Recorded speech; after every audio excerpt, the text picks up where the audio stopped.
After watching Challenger Andy's Can You Beat Minecraft with no left click, no armor and limited movement, and watching his Can You Beat Super Smash Bros. Brawl Subspace Emissary without jumping or up specials, I decided to create a challenge of my own.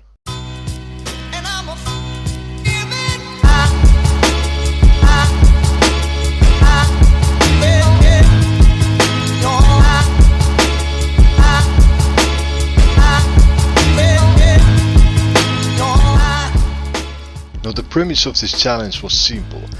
Could you beat an opponent in brawlhalla without attacking or picking up anything? And by picking up anything I mean no bombs, no mines, no spikes, no weapons. To sum it up, I had the button unbinded. For the character I chose Lucian because he had the best speed and defense out of all the characters that I had available on my smurf. Since I can't attack, I obviously had to play passive and became the biggest asshole in brawlhalla history. Now even though I'm playing passive, it doesn't mean I'm going to be running away the whole run. I did have some plans. Now the first plan I had was to use mines and other explosives that the opponent threw against them and lure them into them. But apparently silvers don't like to use gadgets, so that plan was a bust. My second plan involved luring the opponent onto the edge and making them fall by themselves. For this task, side players were my absolute favorite, because they'd go for random attacks, miss, be out of jumps and then usually just fall to their deaths. After a while of trying this I realized that it might be too hard to get 3 stocks off of someone, because usually after 1 or 2 deaths they would start avoiding the edges and stop engaging. I essentially turned them into a version of myself. Making someone 3-stock themselves was so difficult, because who'd be stupid enough to do that, that I made yet another plan. Get a stock off of them and wait for the time to run out. The way brawlhalla works is you have 8 minutes to get 3 stocks off your opponent, but if you don't manage to do this it will either force you to have a 3-minute tiebreaker where how much your damage will be set to the max, or it will give the win to the player with more stocks left. So recap of my new strategy. Get them to blunder a stock, then wait out the rest of the game without dying even once. Simple, right? It's sadly never that simple.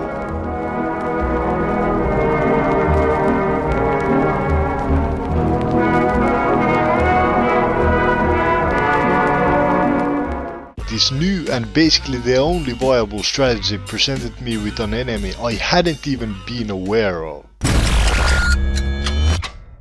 Time.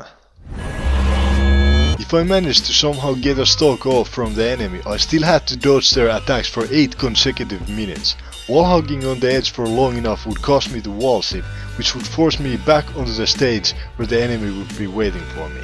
It was dangerous. Trying to avoid taking any sort of damage for 8 minutes while focusing fully on how many jumps I had until I had to go touch some grass was what truly made this challenge a challenge.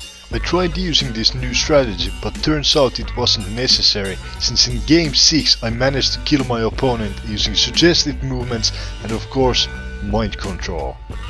This win however wasn't convincing enough for me, but at least there is now no excuse for being below 1281 elo, since you can win by using mind control alone. I still needed something amazing to show for my efforts, so I continued my grind set.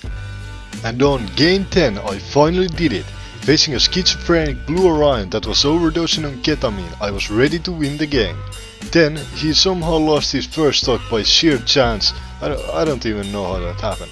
The second stock was somehow baited, I guess. Props to me. Pure skill.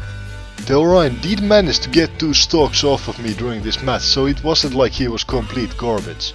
To get the last stock off, I blocked his recovery so that he couldn't get back up, and he fell to his death while still being schizophrenic and overdosing on ketamine. Remember how I implied that nobody would be stupid enough to 3-stock themselves? Well, that was a lie. Oh, and if you want to try this challenge yourself and want to do better than me, try doing this to gold players and try 3-stocking them. Thank you for watching, like and subscribe, good night.